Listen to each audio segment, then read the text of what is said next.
O silêncio. Antes da tempestade. O sangue ainda estava fresco nas pedras quando as mulheres perceberam que o silêncio era pior que os gritos.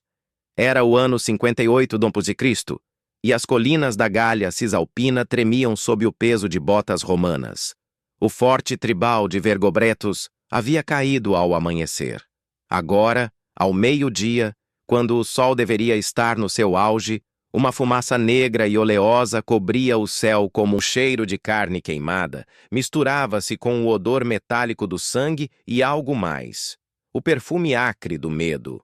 Lívia, esposa do chefe tribal Caratacus, estava de pé na entrada da tenda principal, seus dedos agarrando o tecido de lã tingida com púrpura real, um presente de casamento que agora parecia uma mortalha. Ela tinha 23 anos, mas seus olhos carregavam séculos de conhecimento ancestral, e naquele momento eles refletiam apenas terror. Porque ela sabia. Todas elas sabiam. O destino que aguardava as esposas dos derrotados era pior que a morte. Se você está fascinado por histórias sombrias e esquecidas da história antiga, considere seguir este canal. Toda semana desenterramos os segredos mais perturbadores do passado, aqueles que os livros de história preferem enterrar. A anatomia de uma conquista. Para compreender o horror que estava prestes a se desenrolar, é preciso primeiro entender a máquina bem oleada que era o exército romano no seu auge imperial. Não era apenas uma força militar.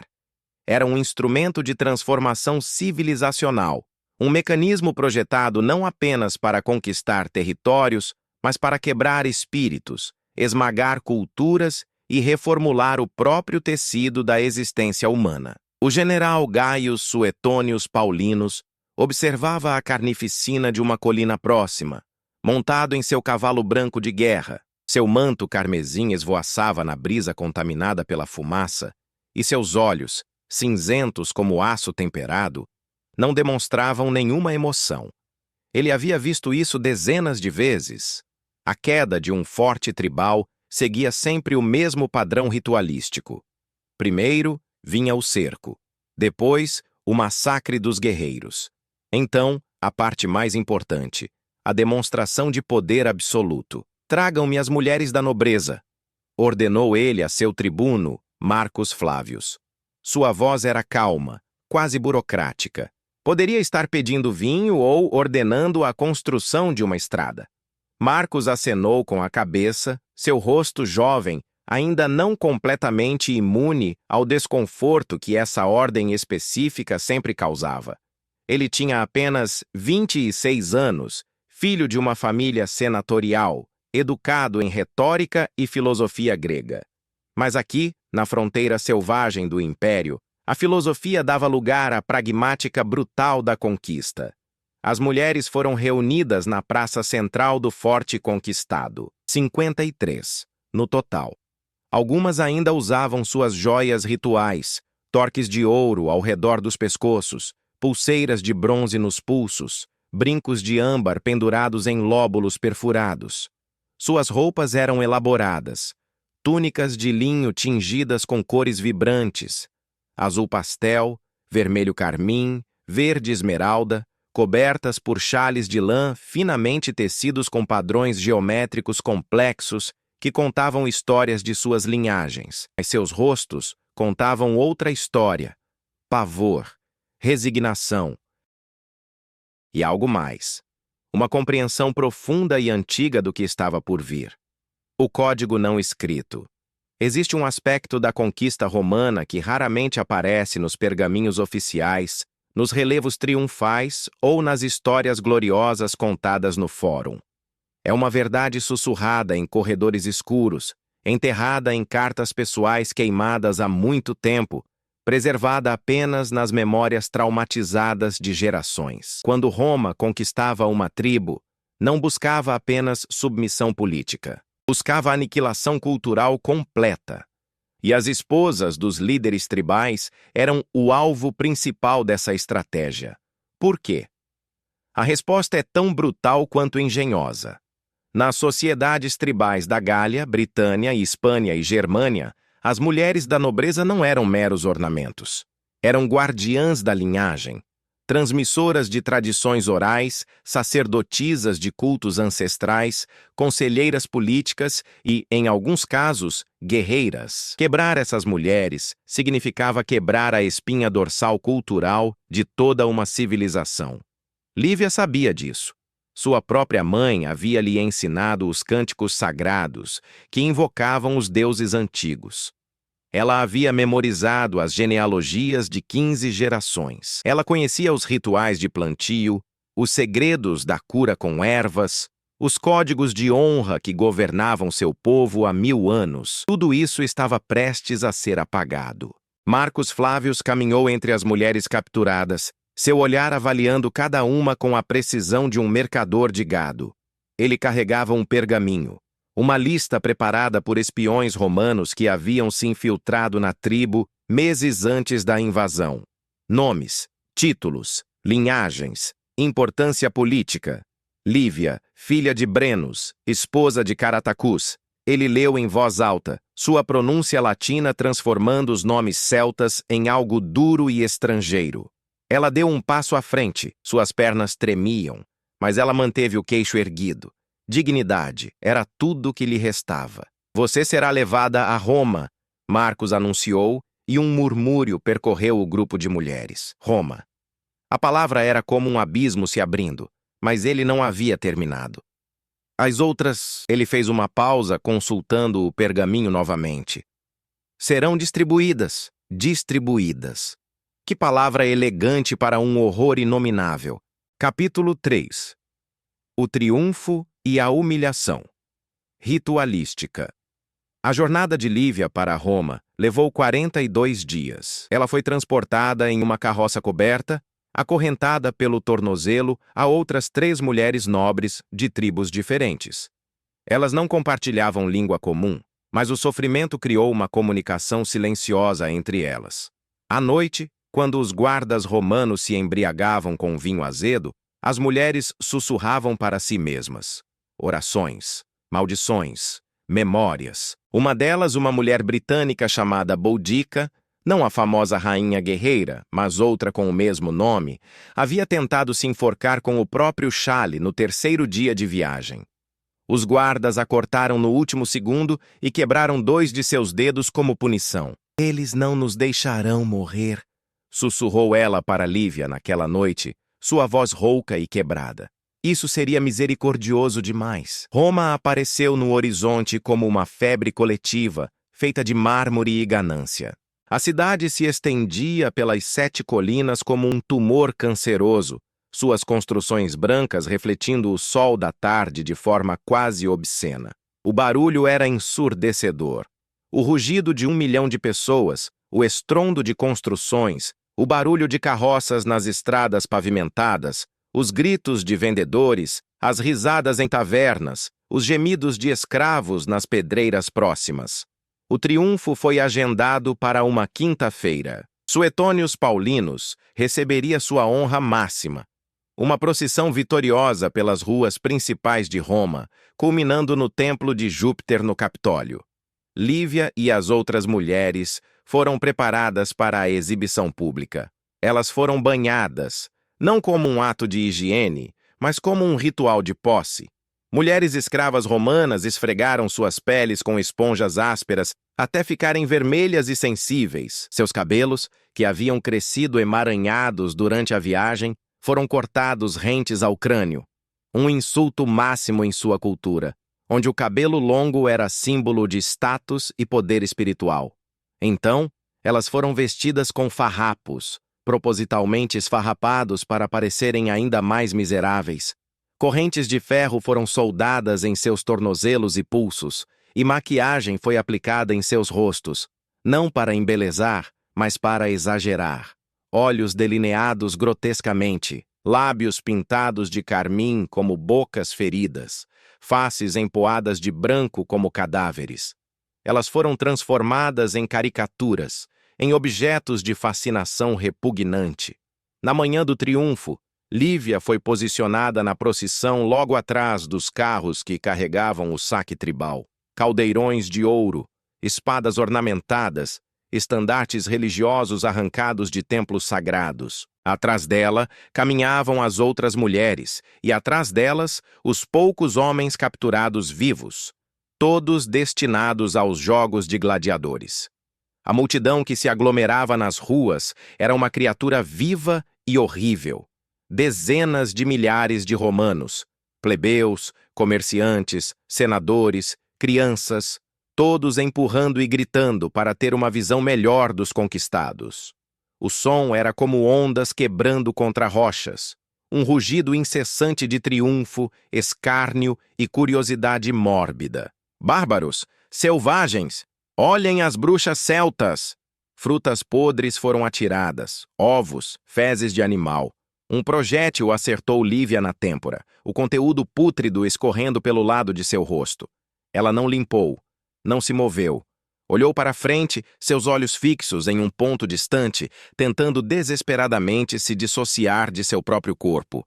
A procissão levou 4 horas. 4 horas de humilhação pública, cuidadosamente coreografada, projetada não apenas para entretenimento, mas para educação política.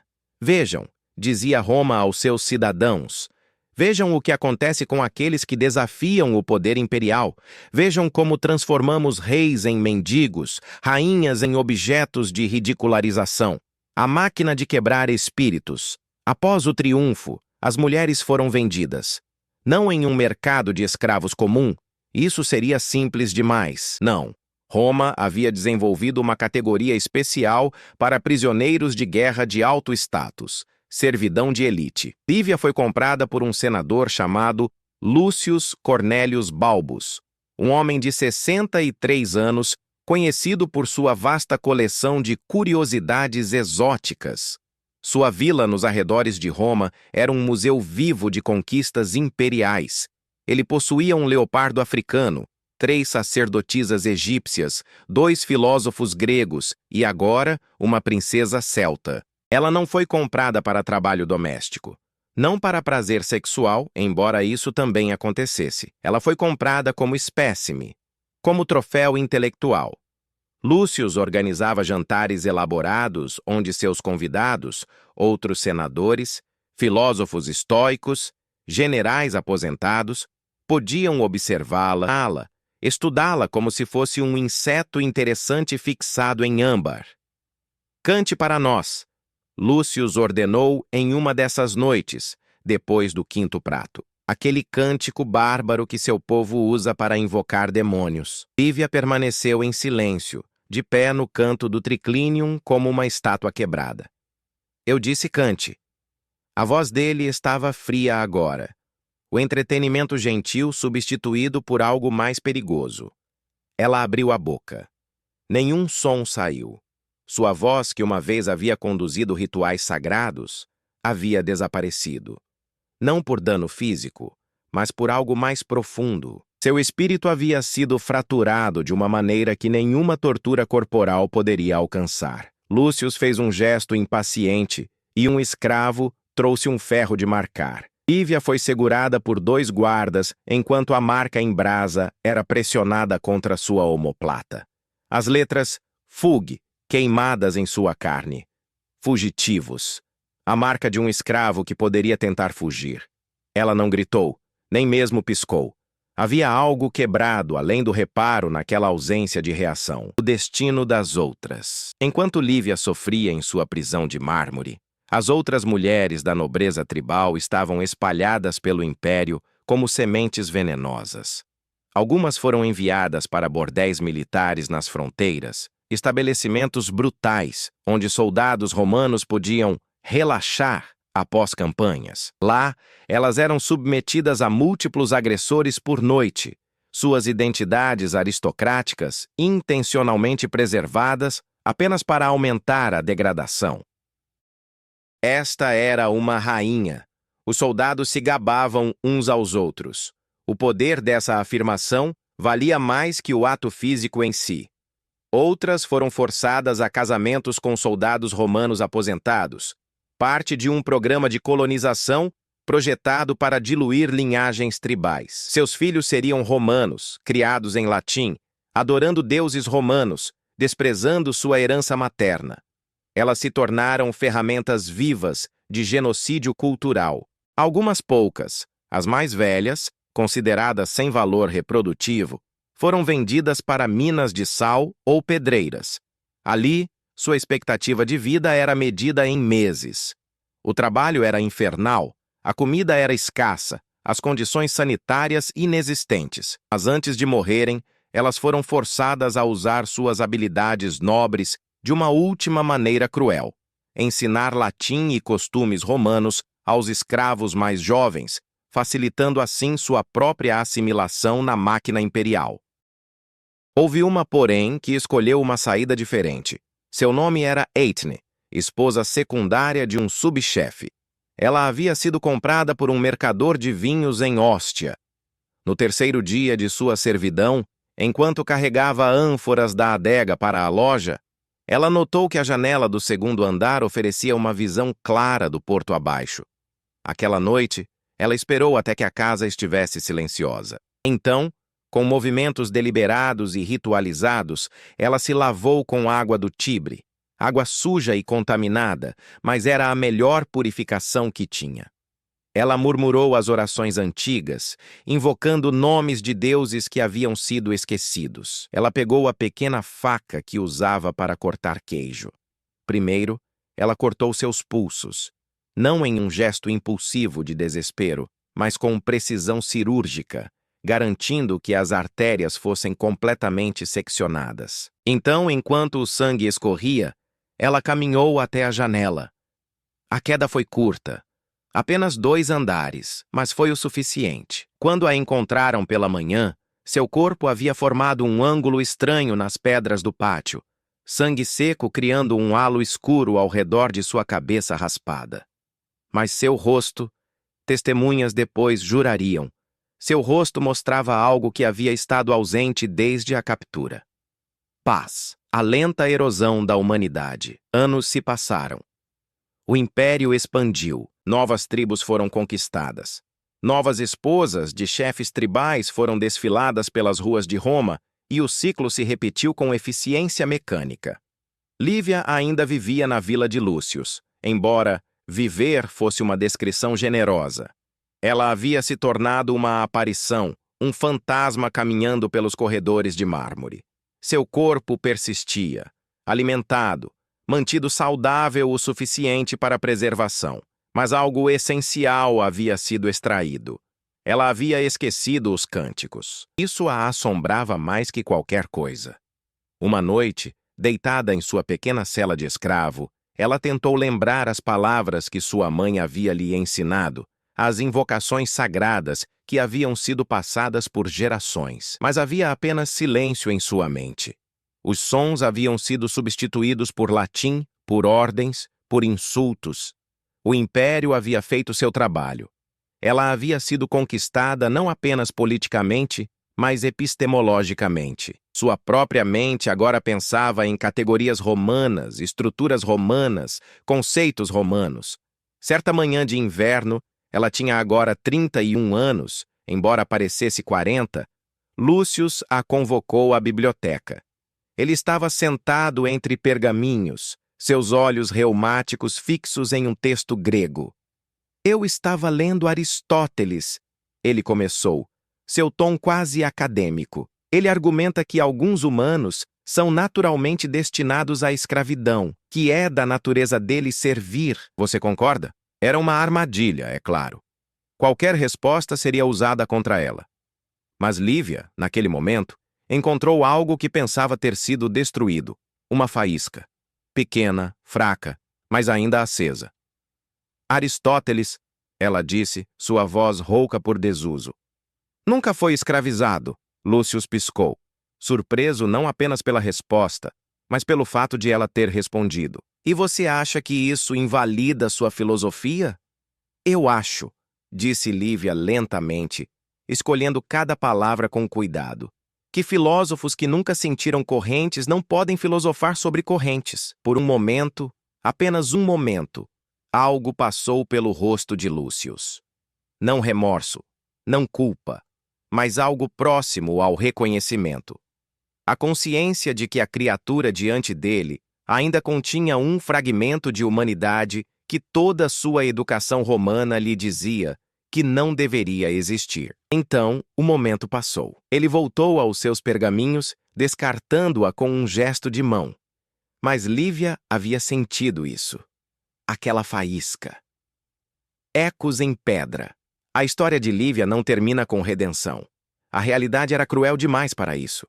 Ela morreu aos 34 anos, de uma febre que varreu a vila durante um verão particularmente úmido. Seu corpo foi cremado sem cerimônia, suas cinzas descartadas em uma vala fora da cidade, junto com outras centenas de escravos que morreram naquele mês. Não houve luto, nenhuma recordação, nenhum registro oficial de sua existência, além de uma única linha no inventário de propriedades de Lúcius. Escrava celta, mulher, perdida por doença. Mas sua história, e as histórias de milhares como ela, sobreviveram de outras maneiras. Nas cartas pessoais ocasionais que escaparam da destruição. Nas marcas arqueológicas, pequenas sepulturas não marcadas fora de vilas romanas, contendo esqueletos de mulheres com crânios deformados por cicatrizes de correntes, marcas de propriedade queimadas em ossos. Nos documentos legais romanos que debatem a questão das cativas nobres. Discussões tecnocráticas sobre a melhor forma de processar prisioneiras de alto status para máxima eficiência política. E nos silêncios, os espaços vazios na história oficial, as perguntas que ninguém fez, os nomes que foram apagados. O Império Romano é lembrado por suas estradas, seus aquedutos, seu direito, sua filosofia. E todas essas conquistas são reais, mas foram construídas literalmente e figurativamente, sobre os corpos quebrados de mulheres como Lívia, mulheres que tiveram suas culturas arrancadas como pele, mulheres que foram transformadas de pessoas em mulheres cujo sofrimento foi tão sistemático, tão banal, tão eficiente, que mal registrou nas histórias escritas pelos vencedores. Você visitar Roma hoje, pode caminhar pelas mesmas ruas onde Lívia foi desfilada em correntes. Pode tocar o mármore das vilas onde mulheres como ela foram mantidas. Pode admirar os aquedutos e templos e arcos triunfais. Mas se você ouvir com atenção, muito atenção, nos espaços silenciosos entre as pedras antigas, você pode ainda ouvir ecos. Ecos de cânticos esquecidos. Ecos de línguas mortas. Ecos de um horror tão profundo que nem mesmo 2000 anos de distância conseguem silenciá-lo completamente.